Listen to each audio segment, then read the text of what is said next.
বৃষ্টির জলে ভেসে গেল ম্যাচ, লাভবান দুই দলই। পাকিস্তানের জন্য সবচেয়ে বড় ঝুঁকি ছিল নিউজিল্যান্ড, আবার নিউজিল্যান্ডের জন্যও ছিল পাকিস্তান।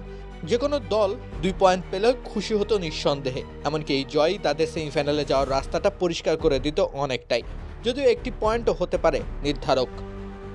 এবারে টি-20 বিশ্বকাপে আগে থেকে সুপার 8 স্পটগুলো নির্ধারণ থাকায় প্রথম রাউন্ডের সব গ্রুপ চ্যাম্পিয়নরা চলে গিয়েছে এক গ্রুপে, রানার্স আপদের স্থান হয়েছে অন্য গ্রুপে।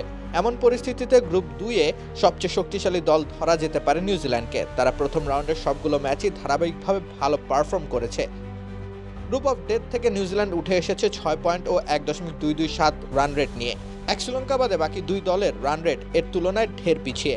এমনকি দক্ষিণ আফ্রিকার বিপক্ষে ম্যাচটিতেও বেশ লড়াই করে হেরেছিল নিউজিল্যান্ড। ইংল্যান্ড শ্রীলঙ্কা অপেক্ষাকৃত কম প্রতিকূলতা ডিঙিয়ে এসেছে সুপার 8-এ। পাকিস্তানের ক্ষেত্রেও সে কথা সত্য।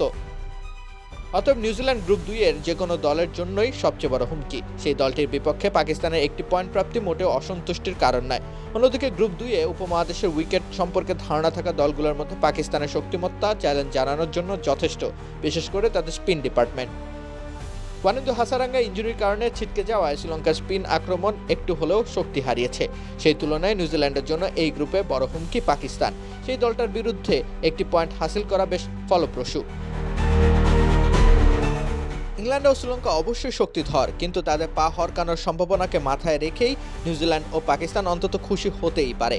সমীকরণ সৃষ্টি হলে এই একটি পয়েন্টই খুলে দেবে এই দুই দলের সেমিফাইনালের দুয়ার।